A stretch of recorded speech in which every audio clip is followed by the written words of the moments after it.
I'm Ed Morrissey of HotAir.com, back live at the Town Hall Media booth here at CPAC on Media Row. It wouldn't be a CPAC if I didn't get a chance to sit down with my friend Phelim McAleer, who's just come off a triumphant performance of FBI Lovebirds here at the stage at CPAC, Yeah. and I was in the audience for that. Yeah. They made me sit way in the back though, because I'm media. I mean, I have to say, it's one of my little bugbears of CPAC that they put the media at the back of the hall in a pen. It's like, what are they scared of? I mean, to me it seems strange, and especially for the play, I felt it would be nice to have the media up closer. But there you go. Yeah, no, I mean, but hey, look, it still worked. And Yes. it was a lot of fun. They got a big screen back there too, so it was easy for us to that's see. good. Okay. So they've set it up correctly, but Christy Swanson and Dean Cain, and it came up in the question and answer, right? Dean Cain is playing Peter Strzok, who was one of the two FBI Lovebirds, and Dean Cain had the Peter Strzok facial expressions. He was just killing it up there, and people thought it was hilarious with the little. Yeah. He was doing a great job. But then he revealed that he had, because it's a staged reading, right? And he has pictures of Peter Strzok on his thing, so you can sort of like that. So I mean, just to put it in context, it's the actual. Just anyone you need to know, it's the actual text message, 100% verbatim. The text messages of Peter Strzok and Lisa Page, and then them being questioned by rather aggressive congressmen about them, and them wriggling and sliming. They're trying to slime their way out and pretend that words that they said don't mean what everyone knows they mean. Right. Yes. Of course, the part of this that was one of the funniest parts of this was when he was asked in Congress about. I was just in a Walmart in a Southern Virginia Walmart. Southern Virginia Walmart, and I could smell the Trump support. Smell being in all capital words, and there's this whole back and forth exchange about, well, what did they smell like? Yeah. Well. It was an allegory, yes, but you said smell. What did they smell like? I mean, it was hilarious, Phelim. And have you ever met Clinton supporters in Walmart? Yeah, I'm sure there's. What do they smell like? I don't know. Well, why don't you know? I mean, it's like, you're on all a factory voyage around Southern Virginia. What? That's great. Yeah, so he's trying to say it didn't mean anything. I didn't mean they smell. It's like, yes, you did actually. Right. Yes, you did. And when you said, we're going to start the Russia investigation as an insurance policy in case Trump gets elected, you meant it. So stop spending, half an hour trying to tell congressmen you didn't mean it. When Lisa Page texted you, said, darting Peter, oh Peter, oh Peter, oh Peter, Trump's not going to win, is he? And you write back, no, we'll stop it. When you're the head of counter-espionage in the FBI on the Russia desk, when you say, no, we'll stop it, you mean the FBI. You don't mean the American people. Stop pretending.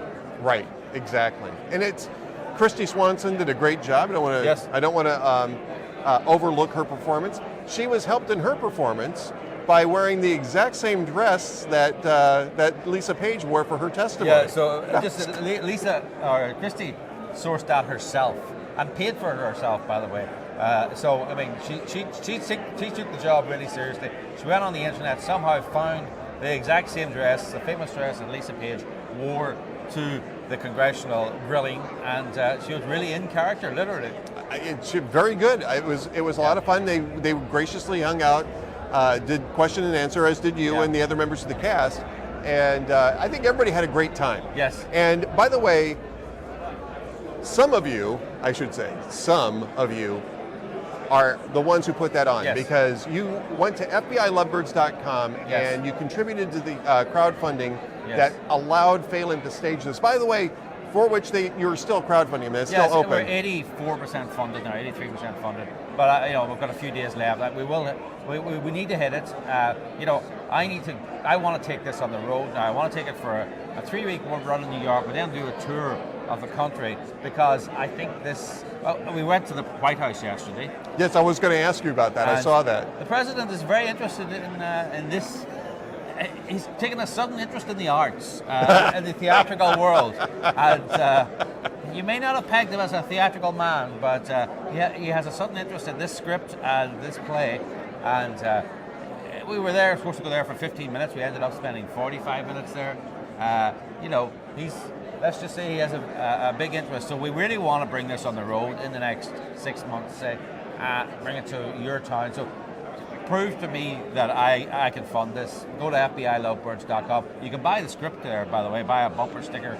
And let's show people that the left don't control the art and they don't control the theater. FBILovebirds.com. By the way, you went to the White House yesterday, and I understand that you had to buy another suitcase because of all the swag that you got. Yeah. So tell us about the swag. We went there and things were going grand, and then things started relaxing, and then we had great fun, And he goes, and the aides were sort of getting nervous because things were piling out, the time was going up, and he's going,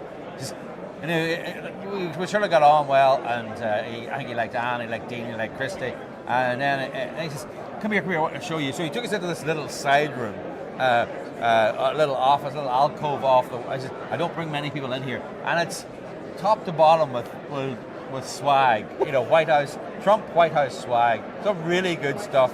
And he gave us, hats. He gave us this beautiful silver dish, like a beautiful silver. I've been on the phone most of the morning now. Anne is now packing. We're getting on the flight in a couple of hours, and I'm saying, be careful how you pack the silver dish. Don't put it in the suitcase. Somebody will steal it. Be careful how you pack. He signed FBI Lovebirds scripts. And our biggest problem is now getting this swag home without it being damaged, because I think when we do the tour, we're going to be probably offering these as crowdfunding perks. Oh, nice. That's a great idea. So I want them to be in tip-top condition, but please help me prove that I can cover my costs on this one, so go to FBILovebirds.com. The president says so. There you go. The president wants you to go to FBILovebirds.com and kick in for this. Yeah. For those of you who have already done so, you can do it again, by the way, but for those of you who have already done so, my personal thanks, because I got a chance to watch this play for the first time yesterday, and it was hilarious. It was great. So, before we let you go, though, we've got to talk about what's coming up in the Harvey Weinstein podcast, right? WeinsteinPodcast.com. Yeah, Harvey Weinstein was convicted. Going to Los Angeles, though. Yeah, I sat in every day of the trial. I was very surprised he was convicted. And, people say, what are you doing at the Harvey Weinstein podcast? And, what I will say is mob justice is mob justice, right? And, whether it's a liberal mob or, and if you start messing with the rule of law and the rules of law to convict a pig like Harvey Weinstein, they're coming after us next. Yeah. The Harvey Weinstein was what is that thing where you use someone as the Trojan horse? Yes. Ready to push the rule of law to So it was a real mob feeling in that courtroom, and that was just the journalists, right? Right. Yes. I'm not sure the evidence was there. It was a very shaky case. He's going to be retried in LA. We're going to cover that as well, because I don't like mob justice. Right. You shouldn't like mob justice, and especially when it convicts someone you don't like. Right? It's like free speech. Free speech is not. People out there are watching. Free speech is not. You're not. Free speech is not to protect Ed's free speech.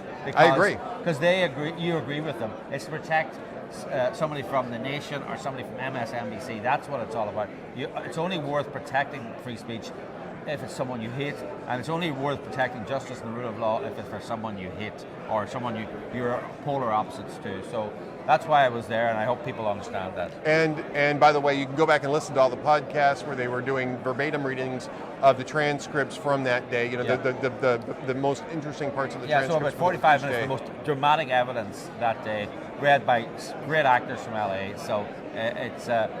I think we're going to make this a thing, because people are interested in courtroom dramas. I think so. I think it's a great idea, and I think, as usual, you have innovated a whole new genre. Actually. A whole new genre of new media, right? Yeah.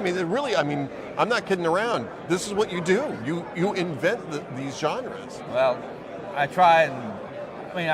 Necessity is the mother of invention, right? True. And I'd love to be making $100 million Hollywood movie, but Hollywood won't do that. So I make a podcast and I make plays and I get them crowdfunded, and I rely on the kindness of strangers. Well, and that's what crowdfunding is about. It means that you're in position to make those decisions too, which is again the reasons why you want to go to FBILovebirds.com to help out with the FBI Lovebirds play. Go to WeinsteinPodcast.com. You can contribute, but more important than that, listen to what's going on. Yes. You know, make up your own mind about what the evidence is. Yeah, because it's being they presented may be to you. coming for Harvey Weinstein. They're coming for your son at college next. They're coming for your husband at work, your brother at work, your husband in the military. You know, these institutions are being infected, and there's a mob justice feeling at the moment. So I just thought there's no point in me covering some conservative being charged in the military. It's important to go and to look at how the mob is treating a liberal, and if they do that, they're using it as an excuse, as a way in to come after us next. That's my opinion. All right, and we'd be remiss if we didn't remind everybody about Anne McElhaney's role in all this. She was a producer of FBI Lovebirds, Phelim's wife, who's his partner in everything that he's doing here. And co-host of the Weinstein Project. Co-host of the Weinstein Project, yep. And so Anne can't be here because she's busy protecting the swag.